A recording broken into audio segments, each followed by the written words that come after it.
everybody, it's Allison Williams here, your host of the Crushing Chaos with Law Firm Mentor podcast. Law Firm Mentor is a business coaching service for solo and small law firm attorneys. We help you to grow your revenues, crush chaos in business, and make more money.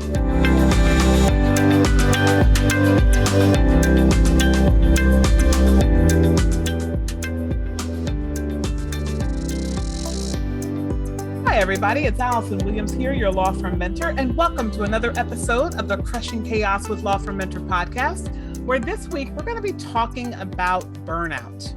Now, I know a lot of you have heard mental health professionals talk about the importance of avoiding burnout, but I think for lawyers in particular, it's a real challenge for us to wrap our mind around the idea of burnout versus stress and some of the ways to actually deal with burnout. Because there is so much praise that I think we receive as lawyers for being able to handle inordinate amounts of stress. In fact, what are we taught to say to a potential new client or a new client that started to work with us? Their problems are now ours, right? We're taking on their load. We're helping them with the ability to unearth themselves of whatever stress they were dealing with, and now that becomes ours. But of course, the challenge is that even if we are helping other people to deal with their life circumstances, if we don't have a positive frame around how we personally deal with the stress of the circumstances of the matter, right? Of being a lawyer, of managing the volume, of looking at the sorts of things that our work challenges present for us, we oftentimes can become far less effective, right? We are not our best selves when we are simply taking in and stuffing down the stress of other people's life circumstances and the stress of having to balance all of those problems while being within a law firm environment. And in particular, one that we own and one that has our livelihood, our reputation, and our ability to sustain a practice, our license, wrapped up in it. So the first thing I want to talk about today is the differentiation between stress and burnout.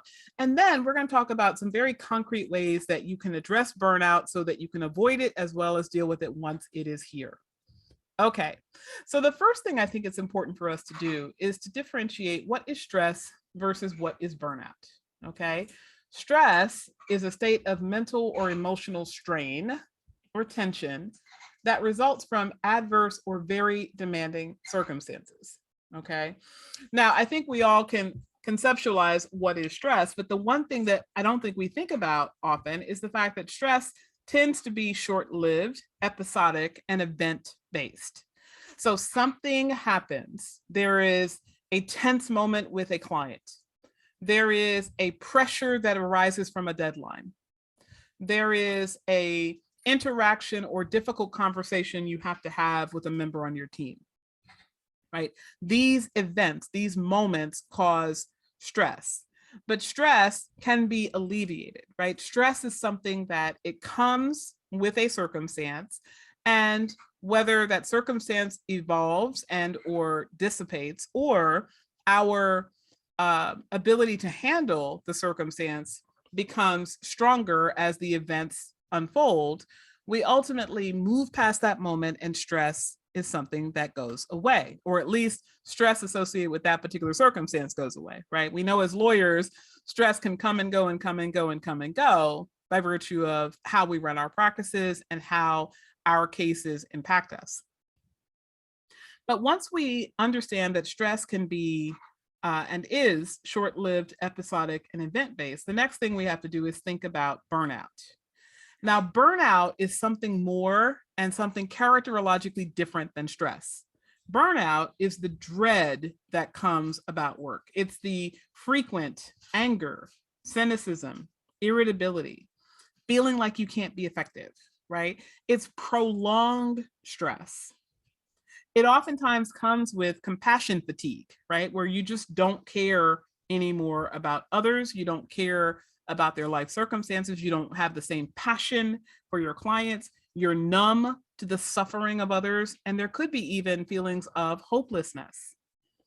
And a lot of people will say that burnout is a symptom of depression, but I think a more fine-tuned, nuanced understanding of that is that they oftentimes go hand in hand. Typically, when you are in a state of burnout on your life circumstances, you can then experience depression because you are having perseverative thoughts about the circumstances that led you to burnout, right? So the feeling of lacking the passion for your work and not feeling compassion for others, those independent characteristics of burnout can be also independent characteristics of depression, but they don't always have to go hand in hand, right? So you can have the experience of being of having burnout, but not be in a state of depression. And similarly, you can have depression without being in a state of burnout. I think it's important that we understand that burnout is this prolonged experience, but it doesn't have to be prolonged stress. So in other words, you can have dread about work even though there is no stressor. It's almost like the idea that stress is endemic to and characterological in your law practice becomes something that you independently have negative thoughts about. You dread going to work because you expect there will be a stressful event there, whether or not a stressful event is actually there or not, right? You have compassion fatigue. You don't feel a sense of caring, compassion, empathy, concern for your clients. You are indifferent to their suffering, and that rises up as a result of you having this feeling of burnout. However, you can have that at the same time as there's no immediate stressor from a client, right? So a client, I'll give you a perfect example. I knew that I was experiencing burnout in my law practice many years ago when a client called me and we had a scheduled call, but she called me and we ended up talking about pickup and drop off. I'm a family law attorney. Pick up and drop off of her child and where the location was going to be. And I handled the matter and spoke with the client. But I remember getting off the phone and thinking, who gives a shit? And that was a very unfeeling, unkind thought that I had. But it was very challenging for me in that moment to actually put myself into the energy of recognizing that this was for this client one of the most stressful things in the world for her, right? She was, for the first time, handing her child over to someone she didn't trust, someone she didn't feel was going to take good care of her child, someone that she felt was going to potentially harm her child out of retaliation at her for leaving the relationship. And it was court ordered, so she didn't have choice in that. It was something that she opposed and lost. So for this person, this was a very challenging moment. And that would normally trigger in me the instinct to feel empathy for her. But at the point in time where I had reached burnout in my career, my thoughts were, I don't care, right? I have to deal with this. It's frustrating that I have to deal with it. It's taking up my time and energy. It was completely all about me in that moment and not about her. And that's when I realized, among a variety of other things that were going on at the time, that there was that compassion fatigue that is a sign of burnout. Now, one of the things that we're going to talk about when we come back from our commercial break is how to deal with burnout. But it's really important that we start with a frame of reference to understand burnout is not stress, and burnout is not something that goes away without intentional, strategic activity. In other words, stress can be something that goes away, right? You can end a case that causes you stress, even though the best way to handle stress, as the same best way to handle burnout, is managing your mind, managing your thoughts, right? When you do thought work and the things that you previously had a negative experience of no longer cause you to have those negative thoughts, no longer cause you negative feelings, and no longer impact the way that you choose to deal with things, you actually are freed from stress. And when you are freed from stress, it is far less likely that you are going to experience burnout. However, understanding conceptually that stressors can go away and burnout is a prolonged experience is something that you need to understand so that you can ultimately employ the right strategies to address it. All right, when we come back, we're going to be talking about exactly how to do just that.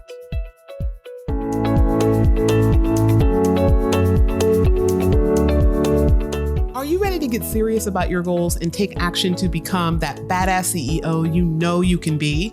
By investing in yourself now, you can have the money, the free time, and the sense of security that comes from freeing yourself of the job of owning a law firm. Hi, my name is Rayner Goolsbee, and my firm is Civil Liberty Law. I think a lot of times that we're so insular and we're just thinking, well, I'm just the only one that's messing up. I'm the only one that doesn't get it. But being able to sit with people who are equally as successful and they're able to talk through, some of the same issues, and then having Allison, who has walked through much of the same issues that we're dealing with, is also really helpful. At Law Firm Mentor, we've helped over 100 law firm owners from around the country crush their business goals, from doubling revenue in a year to scaling their client intake and more.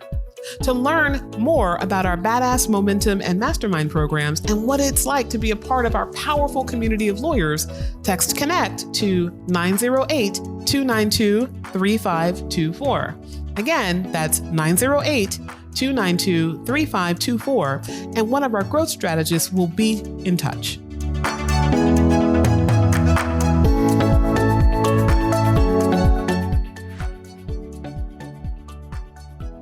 All right, welcome back. And now we're going to dive into how to address burnout. So there's some very specific things I want you to do in terms of how to deal with that feeling of dread, that anger, that cynicism, that irritability, those feelings that you can't be effective, that hopelessness that sets in when you have had a negative experience perseverated and not addressed in your law firm. So the first thing I want you to do is to seek structure around your work. Okay. Structure around work gives us a level of freedom of time to devote ourselves to important thought work.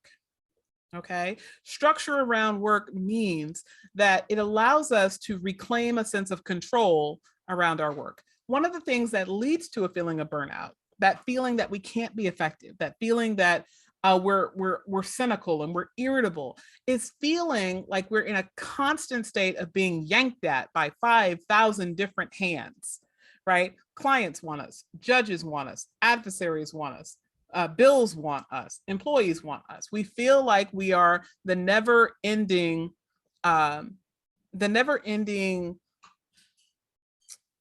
piece on the other end of a difficult conversation, right? It's challenge after challenge after challenge. We're just kind of pummeled. I think about it like when I went to Barbados, this was a few years back, and I was vacationing there, and I went into the water with my glasses on. Very, very stupid choice, but hey, that moment in time has happened. I've learned from it. But I remember being knocked down by the waves. The water was very rough, and I was standing on the shore and just kind of, stepped into the water, and all of a sudden it got really deep, and the waves just kept knocking me over. And I remember I probably stood up and was knocked down 6 or 7 times before I got my bearings and was able to kind of steady myself enough to stay standing. But by the time that happened, my glasses had been knocked into the ocean, and I'd been knocked down so many times that I don't remember when exactly they were knocked off my face, but they obviously had been washed away by the time I realized it. Right? That feeling of being completely out of control. There was a helplessness that really made it challenging for me. Now, luckily, I'm an expert swimmer, and I wasn't so much concerned about I'm going to drown, but the fact that I wanted to stand up and I couldn't in that moment was really frustrating. I want you to think about that as the experience a lot of you will have with burnout, right? It's kind of like, I have no choice but to answer this client. I have no choice but to pay this bill. I have no choice but to answer my secretary. I have no choice but to deal with this adversary. And it feels like a never-ending cycle of relentless obligations. The way that you can give yourself ease from that experience is to put structure around your work with everyone, okay? You own your business, you own your destiny. You can say when you're going to start work and when you're going to stop work. You can reorder your activities so that you are more efficient during your work hours. You can say when you will take calls from clients and when you will take calls from adversaries and when you will be available to courts. Now, I know in some jurisdictions, you have a lot less control over when you will be available to a court, but some lawyers don't even try telling a judge they're not going to be available. They just accept that they are the proverbial bitch and they can be directed and commanded anywhere at any time for any reason. But I want you to really think about whether or not that's true and ask yourself, how can you reclaim some of the power over your schedule? Because when you put structure around your work, the feeling of control that comes with that oftentimes is the antidote to that dread of feeling like you never have any say in your day-to-day experience. That is one of the things that starts to empower you to feel more in control of work, which tends to help with feelings of burnout. All right, number 2, to address burnout, I want you to set a schedule, okay? Instead of the limitless work that you are experiencing, I want you to limit the amount that you are going to take. And when you have more than you can take, it is time for you to hire help. Now, for a lot of you, there's resistance around that thought because you say, hey, I don't have an endless pool of money here. And if I stop working like a slave, I won't have an endless pool of money. Well, that thought inherently is problematic because if you orchestrate your hire the correct way, every time you hire someone, you should make more money every time. Whether that person frees you up to do work that is billable at a higher rate or that processes your legal work at a higher efficiency rate, or that allows you to turn cases, your contingency cases, faster, or the person themselves will be doing that legal work. Every time you hire somebody, they should be producing in your business to afford not only what you pay them, but a margin of profit on top of it. So you have to think about the idea that a lot of lawyers will just work harder and harder and harder and say, oh my God, I have all this work. And so they work harder to get the work done, but that actually is less effective because you're burning yourself out. And if somebody else was hired to do the work, that person could be producing revenue while you are doing something else. All right, strategy number 3 to address burnout.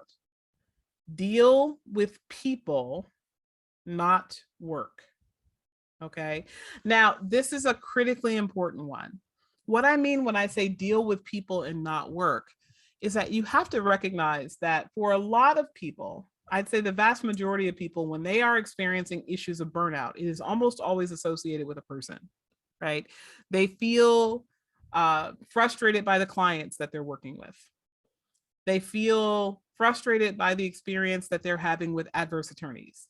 They feel frustrated by the fact that they are not able to get ahead financially in their business, right? All of those are people problems, right? In the first instance, you don't like the clients you're dealing with, go get different clients, right? You're the one who puts out the message that attracts the clients that come to you. What are you putting out? What is the message that you're communicating? How are you communicating it to draw in the people that you are drawing in? When in the second instance, you don't like the adverse attorneys you're dealing with, well, perhaps you have less control over who they are, but you always have control over how you respond to them, how you engage with them. There are some people that at one point in time in my practice, I refused to get on the phone with. And I don't care that they would call the office and throw a tantrum and say, she's not getting on the phone with me. I literally would write a letter and I would say, based on how you behaved in the past, I don't intend to get on the phone with you. If you would like to communicate with me, please feel free to send me correspondence, right? I need to keep a record because I can't trust what you've said in the past. Whatever the reason is, nothing compels you to get on a telephone call, right? And when you recognize that it is the person and their behavior that's causing you a certain feeling, you also have the ability to think about what they are saying and doing and ask yourself why it bothers you. Why does it bother you that this 60-year-old man is talking down to you or condescending to you as a 35-year-old woman? Are you perceiving some great injustice by this person's behavior? Why is that? Why do you care that this person is, in your view, sexist, or that this person is ageist, or that this person is regionalist, i.e., that you are from a different part of the country originally, that maybe you have an accent that they feel is less than? Why does this person looking down on you bother you? Why are you letting their belief system invade your time, invade your space, and invade your peace? Think about that. And the last instance, when we're talking about when we're talking about the type of work that's coming in, right? We talked about the people problem of the marketing. We talked about the people problem of the adverse attorney. The last one, the people problem is you, right? If you are at a place in your business where you're not structuring your time appropriately, when you're not managing your emotions, when you don't feel that you can ultimately effectuate change in the business and you feel somewhat victimized, you have the ability to change your thoughts, your actions, and the way that you conduct yourself in your business. I know that that sounds like a blaming, but I want you to hear it as empowering. What we're ultimately saying to you is that you have the ability to make different choices for how you engage with people. And if something doesn't ultimately serve you, you can choose to not have that in your life anymore. But so often we look at the work of I've got to do X, Y, and Z as having some level of control over us because we're not willing to accept that we chose those clients, chose those cases, chose that type of case, chose that type of law, chose that type of activity, chose to engage with the attorney on the other side the way we did, chose to have the employees that we chose. When you recognize that all of your problems in business really derive from you at the epicenter, you recognize that you have a lot more power to get to happy than you realize you do, right?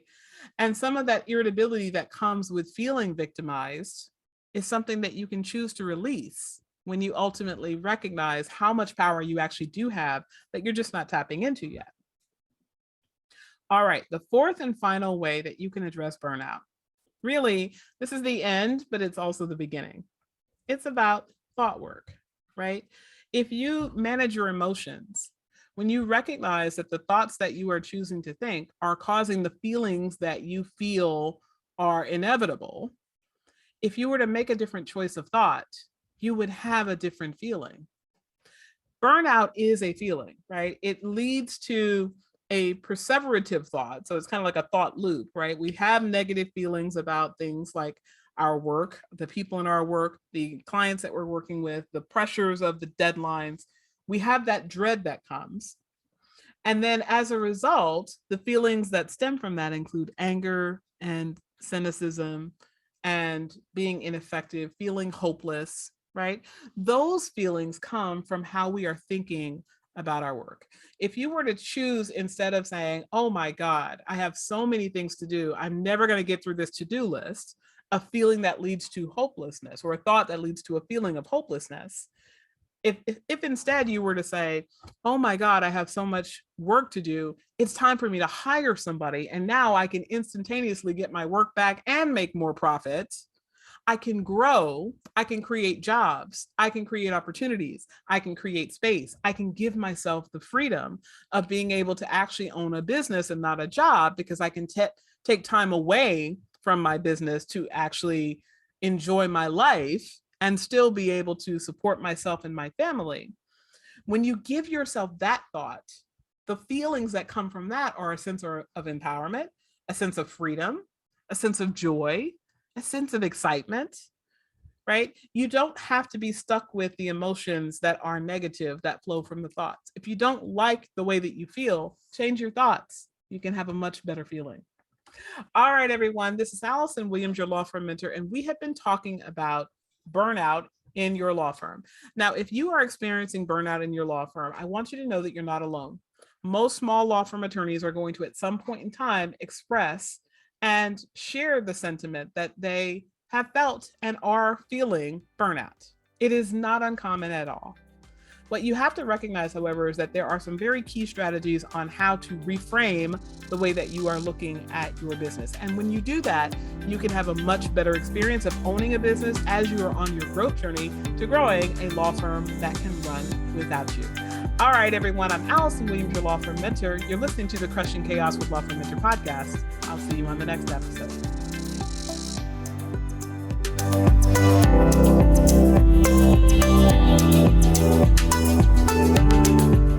Thank you for tuning in to the Crushing Chaos with Law Firm Mentor podcast. To learn more about today's show and take advantage of the resources mentioned, check out our show notes. And if you enjoyed today's episode, take a moment to follow the podcast wherever you get your podcasts and leave us a rating and review.